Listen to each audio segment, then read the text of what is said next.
নমস্কার সবাইকে, কেমন আছেন সবাই? নিশ্চয়ই ভালো আছেন, আমিও ভালো আছি।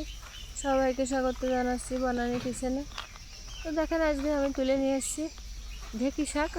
এটাকে ঢেঁকি শাক বলে। তো এই শাকটা আমি আজকে রান্না করব, সেই জন্য নিয়ে এসেছি। আর এই শাকটা কিন্তু আমি আগে কখনো খাইনি, এই প্রথমবার আমার খাওয়া। তো রান্না করে খেয়ে দেখবো কেমন লাগে।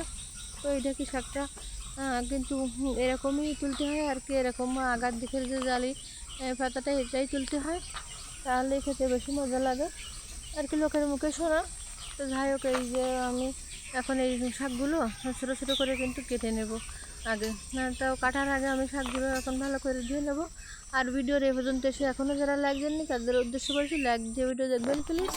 যাই হোক, এই দেখেন আমি আমার ঢেঁকি শাকগুলো কিন্তু আমি আগে ধুয়ে নিয়েছি, তারপর ছোটো ছোটো করে কেটে নিয়েছি।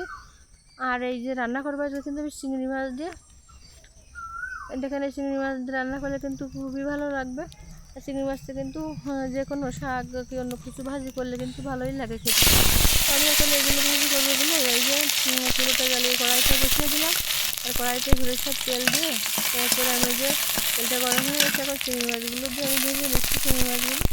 চিংড়ি মাছগুলো একটু এসে তারপরে দিয়ে দিলাম এই যে পেঁয়াজ কুচি। পেঁয়াজ কুচিটা দিয়েও আরেকটু নেড়ে ছেড়ে নিলাম। আর এখন দিয়ে দেবো আমি এখানে একটু লবণ, আর দিয়ে দেবো হলুদ। লবণ আর হলুদটা দিয়ে আমি চিংড়ি মাছ আর পেঁয়াজটা একটু ভেজে নেবো।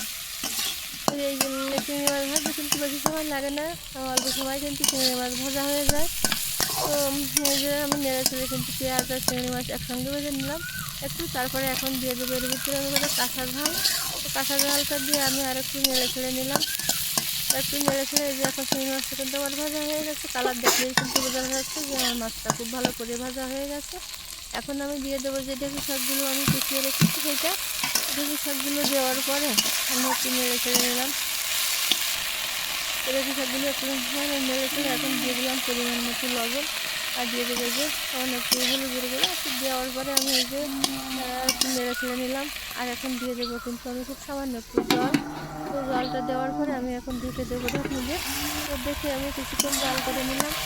নেওয়ার পরে একটু নেড়ে ছেড়ে এখন কিন্তু আমার শাকটা সিদ্ধ হয়ে গেছে। তো আমি আর ঢাকা দেবো না, আমি এভাবে নেড়ে ছেড়ে হালকা যে একটু জল জল ভাব আছে, এটা আমি কিন্তু এভাবে নেড়ে ছেড়েই আর কি শুকিয়ে নেবো। ঢাকা দেওয়ার আর প্রয়োজন নেই। শাক কিন্তু রান্না করতে একটু বেশিক্ষণ লাগে না, রান্না হয়ে গেছে। দেখে বোঝা যাচ্ছে কিন্তু আমার শাক ভাজিটা হয়ে গেছে, কমে যাচ্ছে।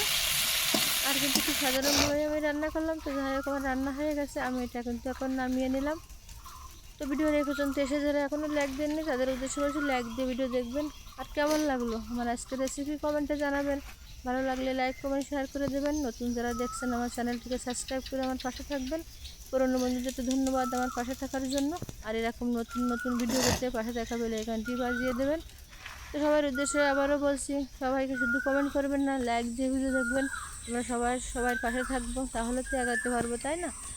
তো তাহলে আজকের ভিডিও পর্যন্ত। ভালো থাকবেন সবাই, দেখা হবে পরবর্তী নতুন কোনো ভিডিওতে। ধন্যবাদ সবাইকে।